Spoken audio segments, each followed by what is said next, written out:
Hey, this is Jerry Q. Perry's, and I am the author of this great book, The Making of a Blended Family. I have had the opportunity to do an interview with Brian Bethea on Confessions, and we talked about several things of how you can take a blended family and make it work. Blended families are hard, they are challenging, but this interview is going to help you to do the necessary things to make your family more secure, more loving, and more enjoyable. Watch this. I hope you're blessed.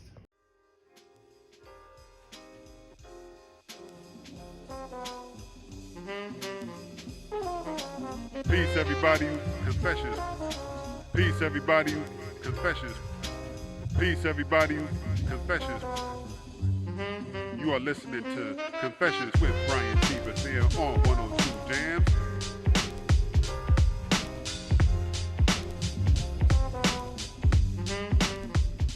Everybody, again, you're listening to Confessions with Brian T. Bethea on WJHM102jams.com. Listen, we got a dope show in the building. I got to say, man, you know, it's going to be great. I suggest please tune in, share this with your family, with your friends, or what have you. For those of y'all that are going through marital issues or have had marital issues and you're looking to fix some of your problems, or at least advice on, you know, how you can get your problems fixed. We got a special guest with one of God's special children, you know, who's definitely blessed and highly favored, as he always says, you know, so definitely we're talking about marriages and blended families and children and all that nature today.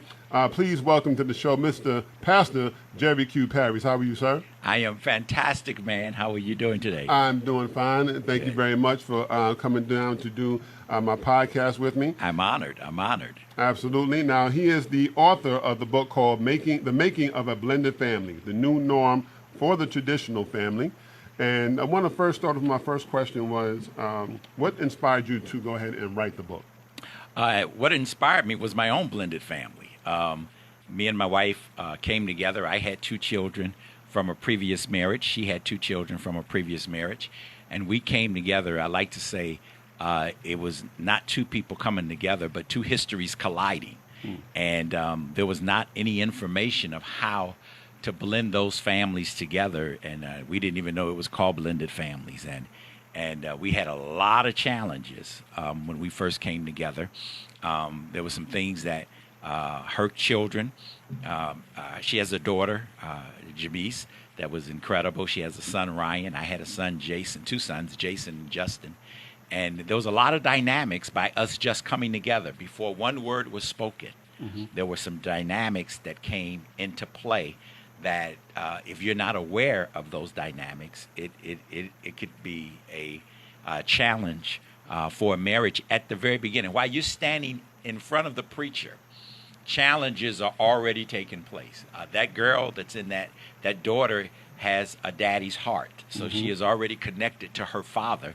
So therefore, she feels that she is possibly betraying him by loving you.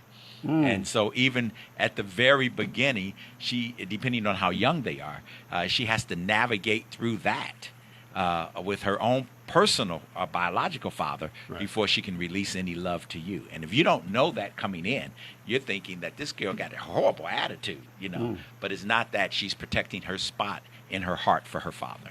Okay. Now, I happened to listen to a show earlier today, and I'm glad you brought up that point. I wanted to ask you a question in regards to this. For a man specifically, well, it can either work either way. But let's say from a man specifically, if a woman does not have her father in her life, how hard of a dynamic is that to get past if you're a man trying to date someone's daughter and she may not have known like her father and didn't necessarily have that father figure in her life? Wow, that's a good question. My wife actually said to me after we had gotten married and we had been together for a while that she did not realize that the absence of her father was a huge difference for our marriage because she only saw her mother as the role model. She didn't see the father figure in the house. So it's hard to know how to love a man when you've never seen it modeled in front of you. Here's an example. When I was growing up, my aunt and her husband was very, traditional family. So when we used to go, my aunt used to cook dinner for her husband while he was gone to work. When he came back, the children was not allowed to touch anything until Daddy ate. And so, but when I got married and I start thinking that my wife was going to cook dinner, and by the time I got home, all the kids had eaten, I was eating the leftovers that was left. I had an attitude because I was thinking that Daddy was supposed to eat first. And Daddy didn't eat first because everybody else ate first because, again, that was not modeled. I'm not saying that's the only way. Right. I'm saying that's a model that was in front of me that I expected to see and expected to have when I got married, and it was not the case. So sometimes when a woman does not have it modeled in front of her, she does not know what it takes to take care of a man. And I'm not saying that's every woman before you all, blast us. But it is a part that if it haven't been modeled in front of you, you do not know necessarily how to do it. Okay, now does that work vice versa towards a man? If a woman has a man that, which I know is not usually the norm, but if a woman is looking at a man that she likes and he never had a mother figure or her mother in his life, do you know, or do you feel like that can be the same way? Absolutely, it goes both ways. Depending upon how your mother is, if you had a mother that's out of the house all the time, and working, and is not doing things, or not a mother around the house, a home mother.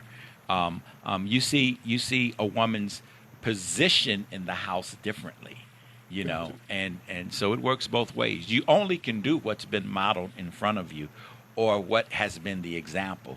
There's three ways that a person gains information. They gain information from their parents. If your mother liked greens, 9 times out of 10 you like greens. If she hate okra, you hate okra. If you also learn it from your experience. If you experience something, then that information comes down, and then you learn it from your environment. So if you have your family, bad experiences, bad environment, you're going to make bad choices. Okay. Now, another question I definitely wanted to get into, and a lot of people don't know, and like you said, they don't know what exactly a blended family is. But so can you please explain to the audience what exactly is a blended family? Well, in the 70s, I write in the book, What is a Blended Family? There's a story of a lovely lady who had 3 children of her own. They were all living together, yet they were all alone till this one day when this woman met this fellow. It's called the Brady Bunch. It's when you have children on one hand and another person has children. The man has children, and you all come to become one family. You're blending that family together. That's a blended family. And it could also be that a man cannot have any children, but a woman can have children. Or it could be a woman have no children, but the man have children. If there's children involved in your life before you say I do, you are in a blended family. Okay. Now, if you don't mind me asking, I wanted to start with I understand that, of course, how long have you been currently married to your current wife? I've been married to my current wife over 23 years now. Okay. And I understand that you were married previously. I was married previously, yes. Okay. Now, if you don't mind me asking, what led to that first marriage not working out? Immaturity. I got married when I was 18 years old. I got married when I was 18 years old because I came from a broken home. My family divorced.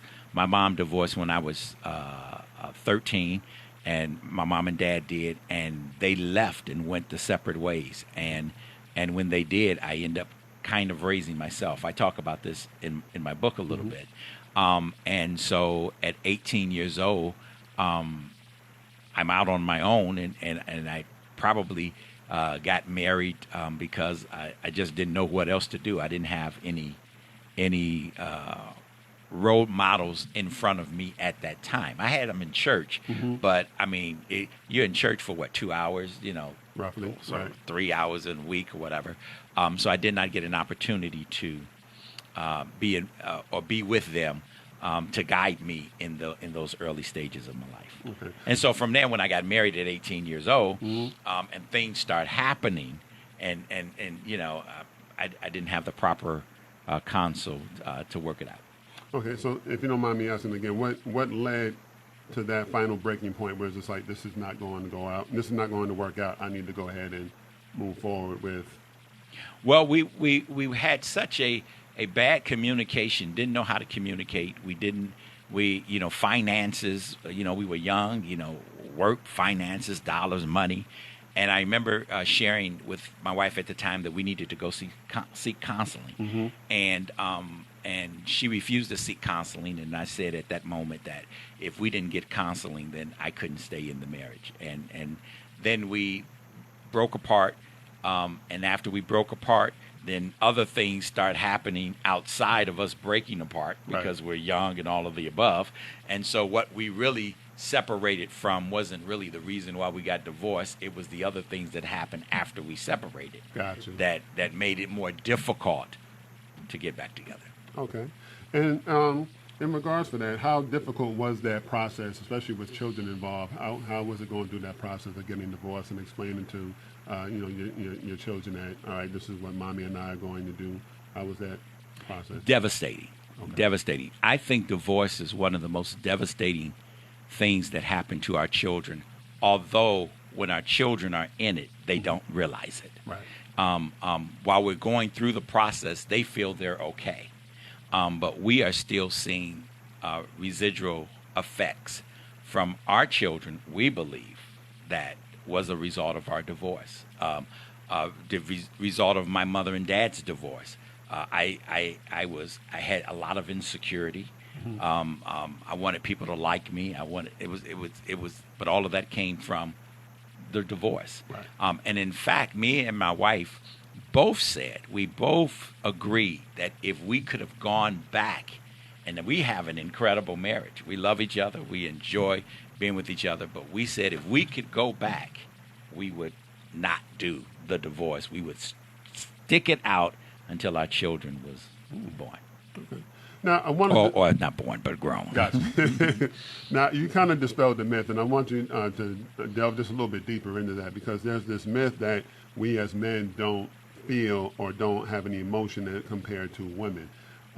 So, in regards to that, from a firsthand experience, you could definitely say, and forgive me if I'm wrong for anybody out there, you could definitely say that it's as emotional heavy on us as men as it is for a woman. Would that be correct? Well, I could say it was emotionally heavy on me. I can't speak for every man, but it was, when the Bible talks about the two becoming one flesh, that's what happens in marriage. The two becomes one flesh.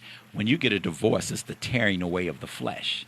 And when you tear away the flesh, that hurts. That's very difficult. That's not an easy. It took easily, I would say, 2 years to be able to function in a proper way for me after getting a divorce. Okay. And let me ask briefly, real quick, is there, in terms of time frame, is there like a time frame that you feel specifically, or is it on a case-by-case basis where you feel like, okay, the divorce is final, now I can go back and start dating again? I adamantly say that you need to give yourself at least a year and to start dating. You should not get married at least for 2 years. I thoroughly believe that. You cannot emotionally bounce back from a relationship that is a true relationship in 6 months or 2 months. My opinion. I know there's people that do and say that's fine, but those are bounce backs to me. You need time to heal. All right. And again, y'all, we'll be right back with more with Pastor Jerry Q. Parries on WJHM 102jams.com.